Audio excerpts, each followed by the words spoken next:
eleza kila kifungo. Jambo la kwanza, mwenye nguvu anatikisha mahali.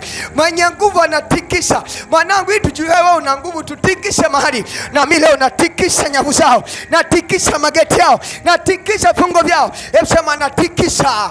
Sema leo natikisha kila kifungo. Wengine anaweza kusema sasa mchungaji, mimi na kifungo gani? Sikiliza.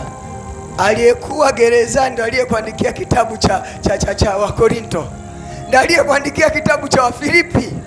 Ndiye aliyekuandikia kitabu cha Wathesalonike. Ndiye aliyekuandikia kitabu cha Warumi. Ndiye aliyekuandikia hicho kitabu cha kwa maana kushindana kwetu sisi. Ila yuko wapi? Gerezani. Na kwenye gereza kashikiliwa na Sembuse. Sembuse wewe hata kitabu hauna sasa. Ila tunaye Mungu, hatuhitaji kitabu. Tunaye ambaye yeye alimtumia. Mwenye kuandika kitabu kuna mtu alimtumia, na sisi ndo tunaye huyo. Haleluya. Haleluya. Hebu sema kwa damu ya Yesu. Kwa damu ya Yesu. Kwa damu ya Yesu. Kila kifungo cha akili, kifungo cha mikono yangu, kifungo cha ufahamu wangu, leo na shindana na kila kifungo kwa damu ya Yesu.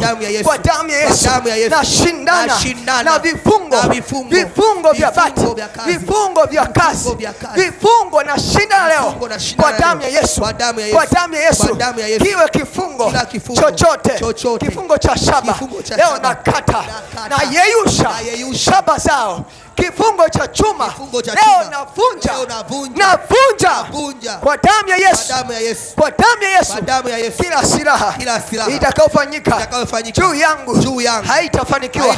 Silaha ya maskini haitafanikiwa. Silaha ya magonjwa haitafanikiwa. Silaha ya maskini haitafanikiwa kwa damu ya Yesu.